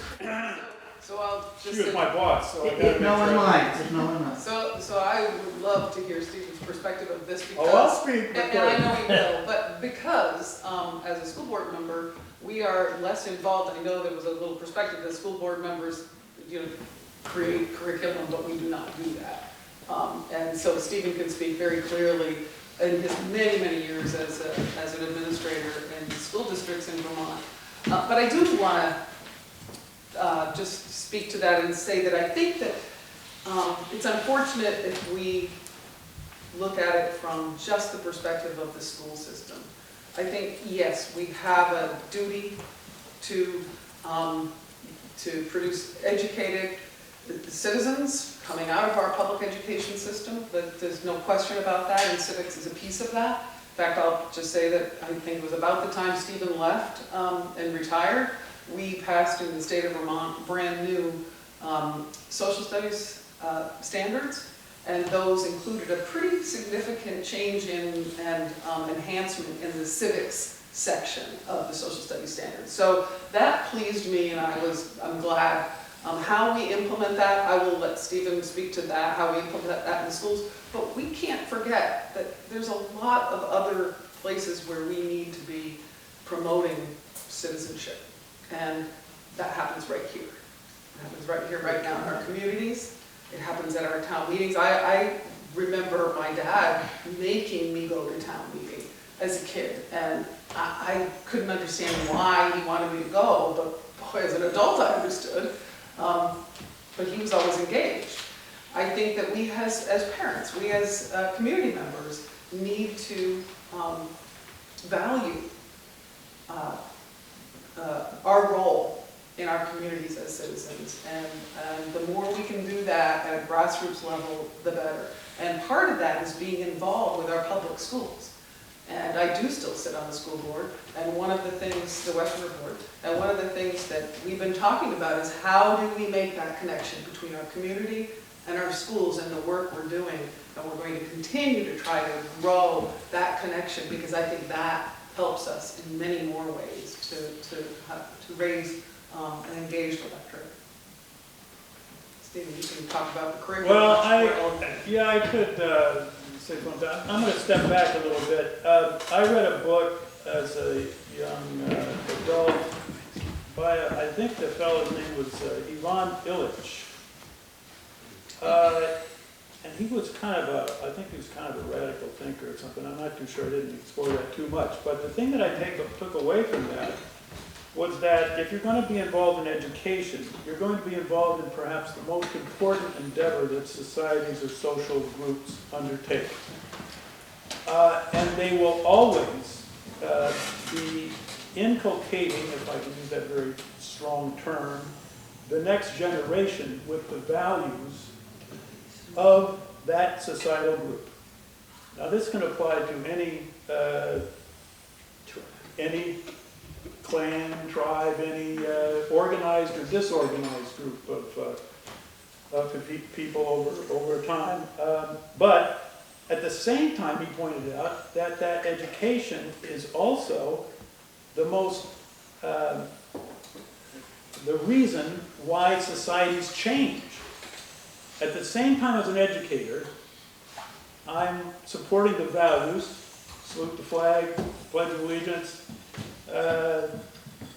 whatever particular thing you want to talk about in terms of representing values of society, freedom of speech. At the same time, that empowers the student to become independent and more knowledgeable than the previous generation. If any of us look back at the progress of civil rights or any movement of change societally over time, we have to attribute it to the fact that education not only educated the most conservative members of the spectrum, voting spectrum, but also the most radical.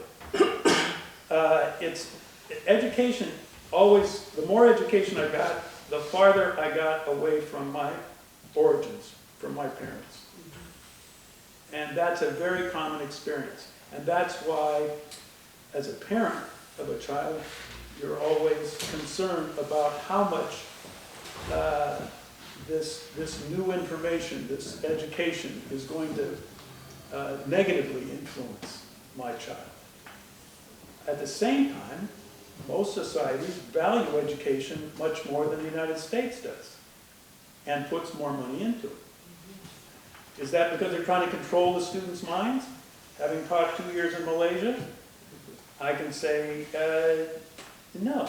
It's teaching the values of that society. I happen to live in a Muslim village, and so I had quite some experience in the values of Islam. I have to say that if we took the broader experience, that would be really one of the things we should be taking care with and investing in. But we will always debate it. It will always be changing and evolving. And that's the excitement of being in education. I mean, that's why I loved it. And so thanks for asking. But then about the curriculum, get back to the curriculum. Emily's correct. There is a state board of education that actually approves a curriculum, establishes a curriculum. That's not usually based from the top down or the governor or something like that. That's based from usually experts in the field and generally an evolving consensus of what is best practice in education at the time. And that changes over time. At one time in civics, we would not be teaching that women have the right to vote. So that's Can I just add one last thing to this, and it's of critical importance. Everybody who's talked to me about education, and a lot of you have, I see education, public education, as the cornerstone of our democracy. I really do. And the key to it is to make sure that every one of our children in Vermont, in the United States, have access to a high-quality, equitable access to a high-quality education system. That's not always true, and we've gone away from that in this country in sad ways. And so for me, that access is so critical. Our children, really all of them need to have access to that high-quality public education system.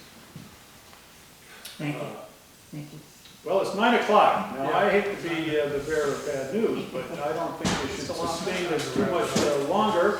But I do invite you to stand up and wiggle and shake each other's hands and, you know, recognize that we all have opinions that are worth respecting and sharing. Thank you all for coming. Clear.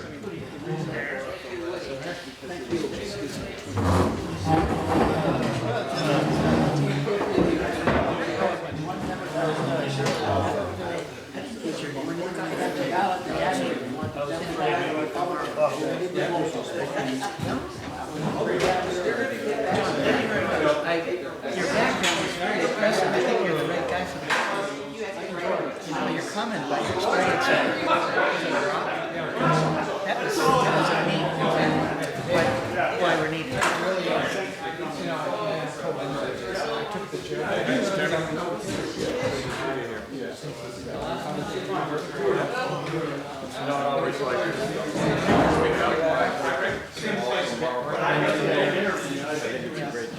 Thank you very much. As soon as you said Brad.